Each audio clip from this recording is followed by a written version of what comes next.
Greetings, comics fans. Lieutenant Fish back with another quick comic review update. This is take 2 of a video I tried earlier this week. Just enough time to knock this out this morning. Probably won't get posted till later tonight. But I wanted to talk about this title for a little while now. It is a favorite of mine from the late 90s. It's a classic by Mike Mignola. And some of you may recognize what I'm talking about before I do the little reveal. This is a supernatural-themed adventure. It has some Lovecraftian monsters, some undead folks.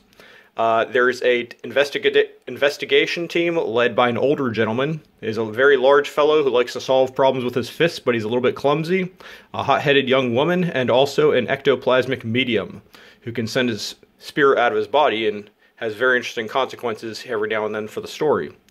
So, of course, we are talking about the 1997 Zombieworld, Champion of the Worms, written by Mike Mignola, art by Pat McEown, or as I like to call it, Tintin and the Old Ones, because this style by Pat McEown is absolutely amazing. It is so cool to see this Herge or Yves Chaland-like line drawing for one of Mike Mignola's supernatural horror stories. And it works so well in this context.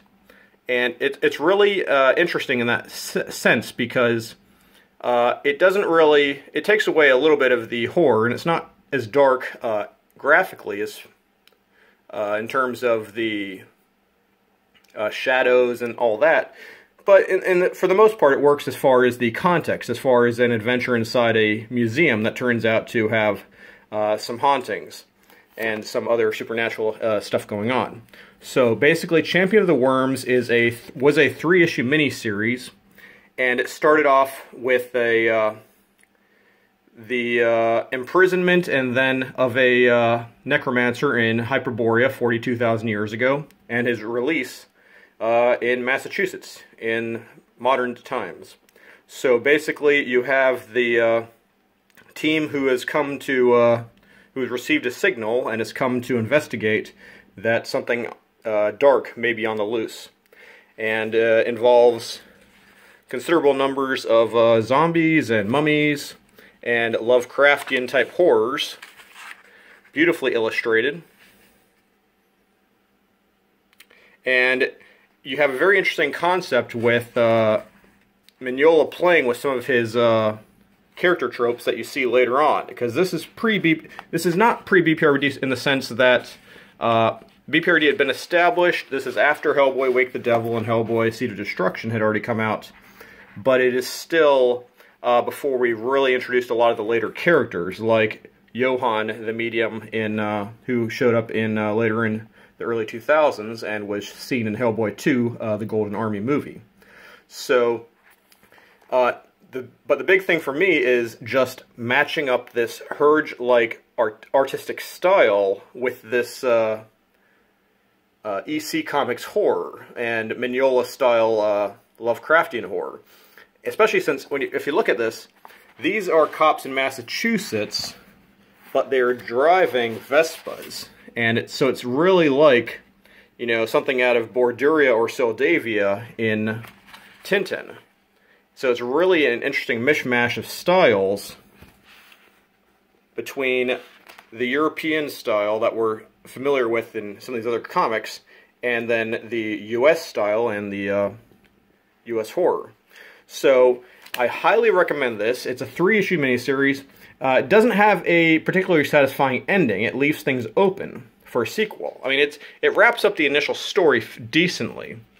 But it really kind of, I like Dark Horse was leaving themselves open for potential universe building. So that leads us to Zombieworld, Winter's Dregs, and Other Stories. This is a bit more of a mixed bag. It has several different stories by several different artists and authors. Winter's Dregs, eat your heart out. I'm a huge fan of Kelly Jones and his very different art style. And I will talk about some of his original stories in the future, I hope. And then Tree of Death, though, by Pat Mills and Jay Deadstock, is actually the direct sequel to Champion of the Worms plot-wise.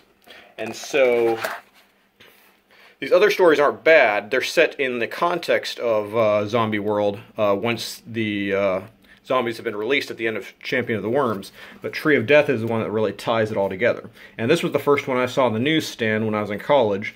It wasn't, the art style at the time did not really appeal to me, even though the story was interesting. But now that I've read Champion of the Worms, I'm a bigger fan, and it works well enough and really ties, wraps things up, although it wraps up the main villain issue, but there's still a world of zombies to be disposed of, and so there could still be more stories in this universe, although I don't think that Dark Horse has directly published any other related books. I could be wrong. But both of these are actually smaller format trade paperbacks. I think these are the second editions.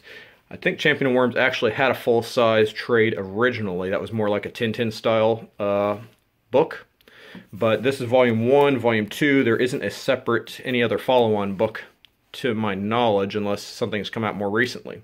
They are still available if you look around online. I'll put some Amazon links up. Your local store may have this on the back shelf under Z. But I highly recommend checking this out if you are a fan of Mike Mignola or Tintin and Herge style line art. You know, it's not over. The first volume is not particularly graphic, but it's very. It fits the theme very well. It's no more graphic than a normal Hellboy book. So in that sense, you're not worried about too much. Zombieworld Winter's Dregs is considerably more graphic, and so, you know, viewer beware.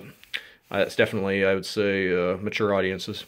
But Champion of the Worms is a great title to check out. Beautiful art, interesting style, very interesting story. I'm always a big fan of anything that ties in Hyperborea and Lovecraftian elder gods and zombies and all that kind of stuff. And Mike Mignola's at his peak, late 90s peak with this.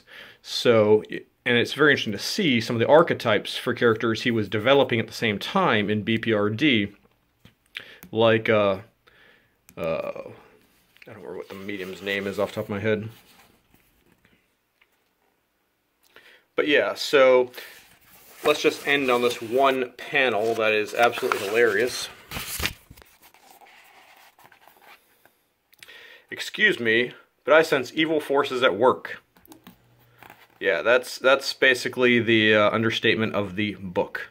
And it is a great title. So, Zombieworld, Champion of the Worms. Mike Mignola, Pat McEown.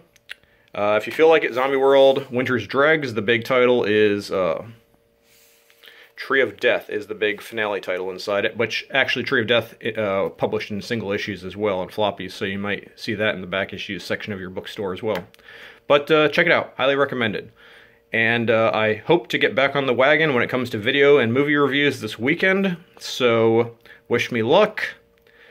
Lieutenant Fish, out.